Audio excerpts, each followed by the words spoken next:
오늘 우리에게 주시는 하나님의 말씀은 시편 97편 1절부터 12절까지의 말씀입니다. 제가 가지고 있는 구약성경 페이지 874면에 있습니다. 시편 97편 1절부터 12절까지의 말씀을 우리 모두 한 목소리로 같이 읽겠습니다.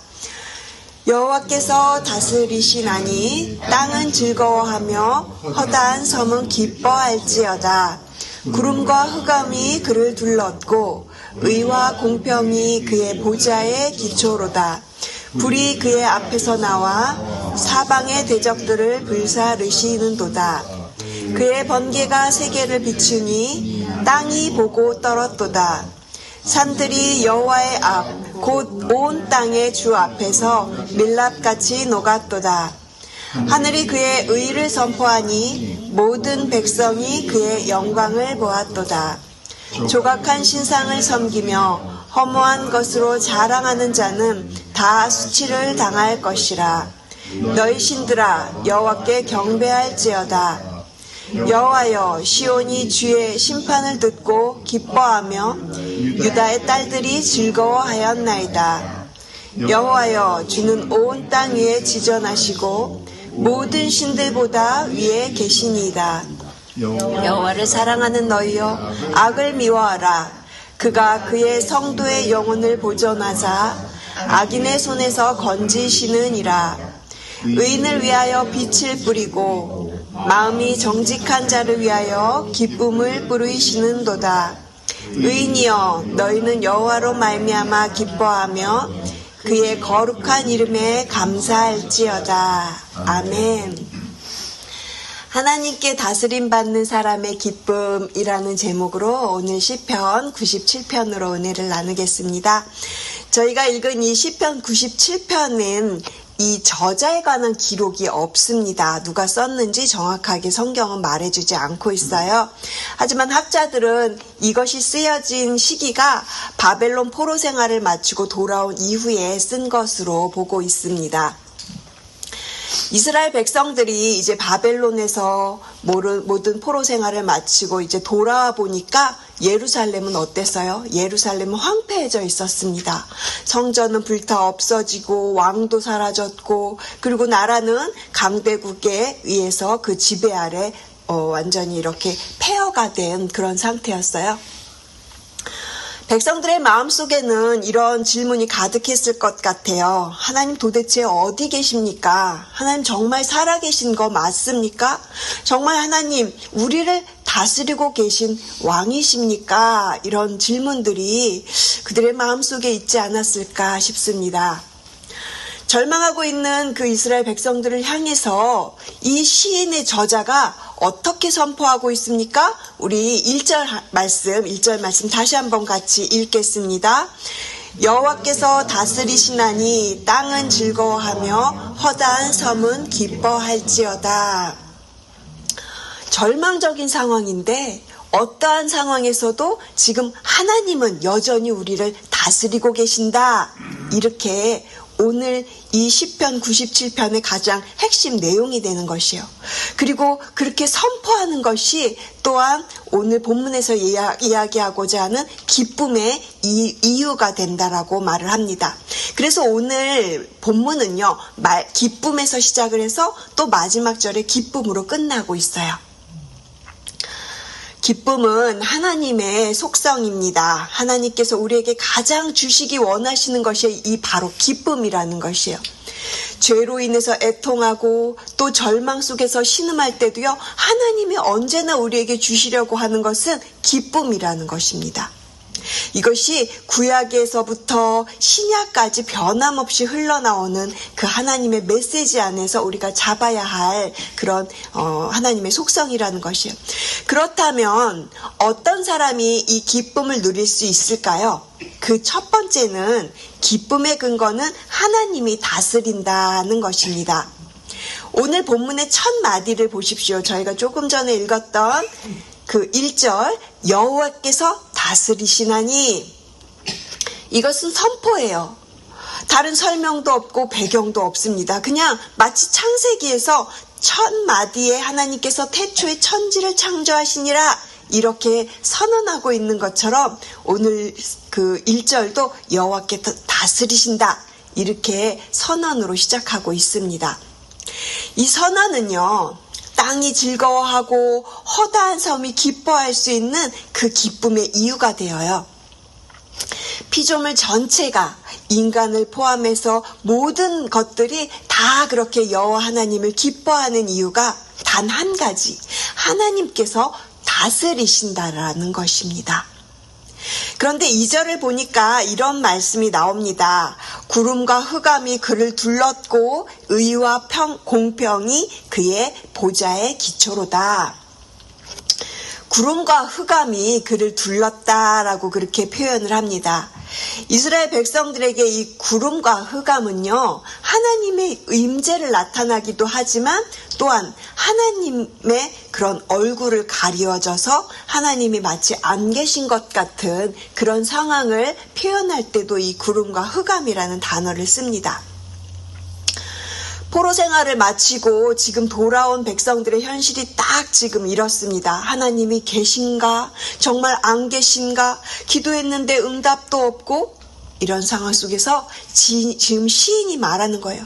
하나님의 얼굴이 안 보여도 그의 보좌는 흔들리지 않는다고요. 그리고 하나님의 그 의와 공평이 그 보좌의 기초이기 때문에 하나님의 통치는 여전히 우리 가운데 변함없이 지금 우리를 다스리고 있다. 이것을 이야기하고 싶은 것이죠. 여러분, 요셉을 한번 생각해 보세요. 형들에게 배신당하고 그리고 노예로 팔려가고 또 억울하게 감옥에 갇혔습니다. 하나님이 마치 침묵하고 계신 것처럼 보일 수 있어요. 그런데 하나님은 그 모든 과정을 다 이루시며 그 안에서 놀라운 역사를 이루시고 계셨어요. 하나님의 통치는 우리의 생각을 훨씬 뛰어넘는 방식으로 일하신다라는 것이 우리가 요셉의 인생을 통해서 볼 수 있는 것이죠. 여러분, 지금 여러분의 삶 가운데 하나님이 안 보이시는 것 같은 어떠한 상황이 있으십니까? 기도해도 응답이 없으실 것 같이 그렇게 느껴지십니까? 괜찮습니다. 구름과 흑암이 하나님의 얼굴을 마치 가린 것처럼 그렇게 느껴진다고 해도 우리가 말씀을 붙잡고 나아가야 되는 이유는 하나님의 보좌는 결코 흔들리지 않기 때문입니다. 의와 공평이 그 하나님의 기초가 되시기 때문에 이처럼 흔들리지 않는 주님의 그 통치가 우리를 다스리고 있으면 우리는 기쁨을 누리는 삶을 살아갈 수 있는 존재들이 되는 것이죠. 내가 주인이 되어서 살아가는 것이 아니라 주님이 나의 통치자가 되어서 살아가는 그 삶, 그것이 진정한 기쁨을 누리면서 살아가는 삶이라는 것이에요. 이렇게 기쁨의 근거가 되시는 주님의 통치가 저와 여러분의 삶을 다스리는 삶이 되시기를 주님의 이름으로 축복을 드립니다. 둘째는요, 기쁨을 누리려면 내 안에 우상을 내려놓아야 합니다. 7절 보시면 7절에 조각한 신상을 섬기며 허무한 것으로 자랑하는 자는 다 수치를 당할 것이라 그랬습니다. 진정한 기쁨을 누리려면 가짜 기쁨을 내려놔야 돼요. 종교개혁자 칼뱅이 인간의 마음을 가리켜서 이렇게 표현을 했는데 어떻게 표현했냐면 우상을 끊임없이 만들어내는 공장이다라고 그렇게 표현한 바가 있습니다. 정말 맞는 말인 것 같아요. 시대를 떠나서 우리는 어느 때에나 늘 내 마음 안에 눈에 보이는 것, 내 마음 안에 눈에 보이지 않는 깊은 동기까지 살펴보면 내 안에는 늘 우상이 있습니다. 사람은 누구나 불안하면 의지할 것을 찾아요. 돈이 있으면 안전할 것 같고 또 힘이 있으면 흔들리지 않을 것 같죠. 그런데 이런 가짜 기쁨들은요, 얼마 가지 못해요. 결국은 우리는 목말라지고 공허해지고 그리고 우리는 더욱더 또 다른 불안함 때문에 또 다른 우상을 찾는 그런 존재일 뿐이에요. 우상이 무엇입니까? 하나님이 아닌 다른 것으로 내 마음을 채우는 모든 것이요 다 우상이에요. 시대에 따라서 우상의 모습은 다 다른 모습으로 우리에게 찾아옵니다. 예전에 민경영 목사님께서 설교하셨을 때 현대를 살아가는 우리에게 우상의 모습은 이런 것이다 라고 말씀해 주셨던 것이 제가 기억이 나는데요. 지금을 살아가는 우리에게 우상은요, 돈이나 또한 생각도 우상이 될 수 있다라고 그랬어요. 가치관, 나의 생각, 나의 고정관념, 그리고 편견, 이런 것도 생각의 우상이라고 말씀하셨던 것이 기억이 납니다. 그리고 예수님 당시에 또 예수님께서 문제를 삼으셨던 그 우상이 있었는데요. 바리새인과 서기관들에게 지적하셨던 부분이에요. 그들은 하나님을 믿는다고 하면서 율법을 열심히 지킨다고 하였지만 그들 마음속에는요, 종교적인 우상이 있었어요. 그래서 예수님께서는 그들을 향해서 독사의 자식들아 화 있을진저 이러면서 마태복음에서 말씀을 하시잖아요. 왜 그러셨어요? 하나님의 그 이름 아래 자신들이 갖고 있는 그 자신의 의, 교만, 그것이 가장 무서운 우상이라고 지적하셨던 것이죠. 여러분, 이것은 현대를 살아가는 우리에게도 동일합니다. 우리가 교회에서 열심히 봉사하고 헌금하고 그렇게 수고하고 애쓰면서 모든 일들을 다 감당하면서도 내 안에 종교적인 교만의 우상이 자리 잡을 수 있다라는 것이에요. 나는 열심히 하는데 저 사람은 왜 저러나 하는 그런 종교적인 어떤 판단과 정죄의 마음 또한 이것에 포함되는 것이죠. 이러한 모든 우상들을 하나님 앞에 내려놓을 때 비로소 하나님을 올바로 우리는 예배할 수 있게 됩니다. 그래서 9절 말씀을 보시면 오늘 본문 9절 말씀에 여호와여 주는 온 땅 위에 지존하시고 모든 신들보다 위에 계시니이다 그랬습니다. 제가 이 9절을 영어 성경으로 보니까 이 most high라는 단어가 제 눈에 크게 들어왔어요. 지존자, 가장 높으신 분이라는 표현이죠. 그렇습니다. 우리 하나님은 가장 높으신 지존하신 여호와 하나님이십니다. 모든 신들보다 위에 계신 가장 높으신 분, most high 하나님은 전능하시고 지존하신 분이시라는 것이요. 만유 위에 계신 그 하나님의 통치의 다스림이 우리 모두의 기쁨이 되고 저희 모두의 그렇게 다스림의 삶이 되시기를 주님의 이름으로 간절히 축복을 드립니다. 이제 저희가 마지막으로 우리가 기쁨의 다스림을 누리며 살아가기 위한 삶의 태도를 말하는데 우리 함께 10절 말씀을 같이 읽어볼까요? 10절 말씀입니다. 여호와를 사랑하는 너희여 악을 미워하라. 그가 그의 성도의 영혼을 보존하사 악인의 손에서 건지시느니라. 아멘. 기쁨을 달라고 기도만 하면 그 기쁨이 오지 않아요. 물론 열심히 기도하면 하나님께서 성령님께서 그냥 기쁨을 부어주시는 순간이 있습니다. 그런데 지금 이 10절에서는요. 우리의 태도를 이야기하고 있어요. 기쁨은요, 우리가 또 행해야 할 어떤 구체적인 태도들이 있는데 지금 오늘 본문 말씀 10절 속에서 하나님께서 우리에게 두 가지 삶의 태도를 요청하시는데 그 삶의 태도 첫 번째는요, 악을 미워하라는 것이에요. 악을 미워하라. 하나님은 악을 미워하시죠. 그래서 하나님은 의와 공평의 하나님이시잖아요. 그런 하나님이 나를 다스리시면 나도 그 하나님이 미워하는 그 악을 미워하게 된다라는 것이에요. 죄를 죄라고 말할 수 있는 용기, 그리고 옳지 않은 것을 옳지 않다라고 말할 수 있는 삶, 이것이 지금 하나님의 다스림 안에 살아가는 그 사람이 가져야 될 삶의 태도라는 것이에요. 그리고 삶의 태도 두 번째가 있는데요. 그것은 여호와를 사랑하는 것입니다. 여호와를 사랑하는 너희여 악을 미워하라 그러셨어요.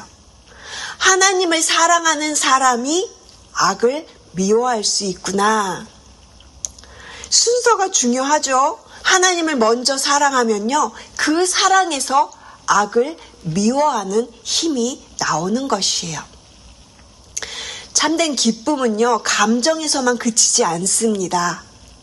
하나님의 우선순위가 내 안에 나의 우선순위로 그렇게 들어올 때 그래야 내 삶에 진정한 기쁨이 넘치고요. 그리고 거기에서부터 나의 바른 삶의 태도가 시작이 됩니다. 내 안에 교만과 탐욕이 우상이 가득하고 있는데 기쁨 주세요, 기쁨 주세요. 그 안에 기쁨이 들어갈 자리가 결코 없는 것이에요. 먼저 비워야 합니다. 내 것을 내려놓아야 합니다. 그래야 하나님이 주시는 진정한 기쁨을 우리가 맛볼 수 있다라는 것이에요. 그렇다면 이렇게 하나님을 사랑하고 악을 미워하는 자들에게 우리 하나님께서 어떻게 대해 주십니까? 11절 말씀 보시면요. 의인을 위하여 라고 시작되는 것이 보이시죠? 우리 11절과 12절 말씀을 큰 목소리로 같이 읽겠습니다. 의인을 위하여 빛을 뿌리고 마음이 정직한 자를 위하여 기쁨을 뿌리시는도다. 의인이여 너희는 여호와로 말미암아 기뻐하며 그의 거룩한 이름에 감사할지어다. 아멘.